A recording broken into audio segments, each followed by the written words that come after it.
Dans cette vidéo numéro 16, nous allons voir le lien qui existe entre deux matrices qui représentent la même application linéaire. J'appelle F une application linéaire qui va de l'espace vectoriel grand E vers l'espace vectoriel grand F. Dans E, je choisis deux bases, A et B. Dans F, je choisis deux bases que je nommerai C et D.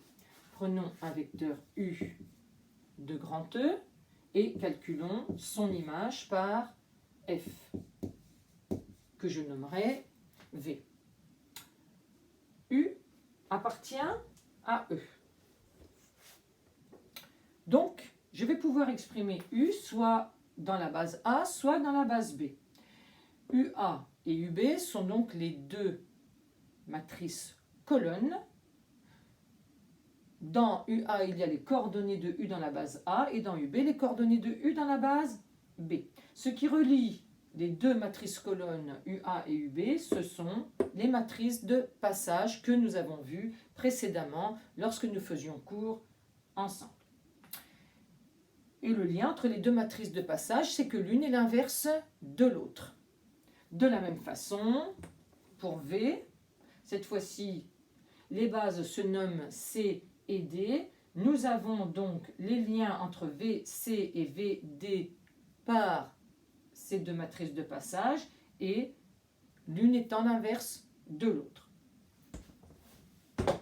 Si j'appelle M, F, matrice représentant F, prenons comme base d'arrivée la base C par exemple et base de départ la base A, cette matrice va donc pouvoir être multipliée par UA.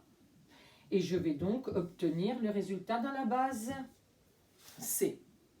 Mais je rappelle que VC est égal à matrice de passage de C vers D fois VD. Remplaçons.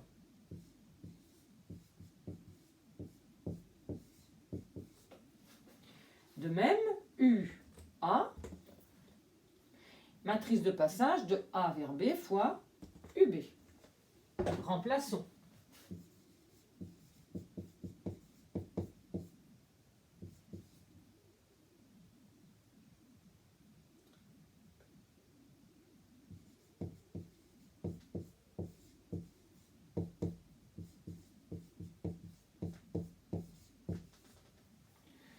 Pour libérer la matrice colonne VD, nous allons multiplier à gauche les deux membres de cette égalité par la matrice inverse. Or, la matrice inverse de cette matrice de passage, c'est la matrice de passage de D vers C.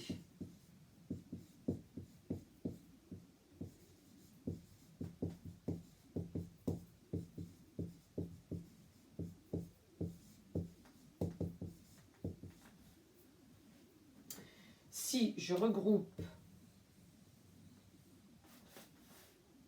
cette expression, le produit de ces trois matrices, j'obtiens donc la matrice représentant F en prenant comme base d'arrivée la base D et comme base de départ la base B. Voilà le lien qui existe entre deux matrices qui représentent la même application linéaire. Dans la vidéo suivante, nous allons faire un exemple concret. À tout de suite.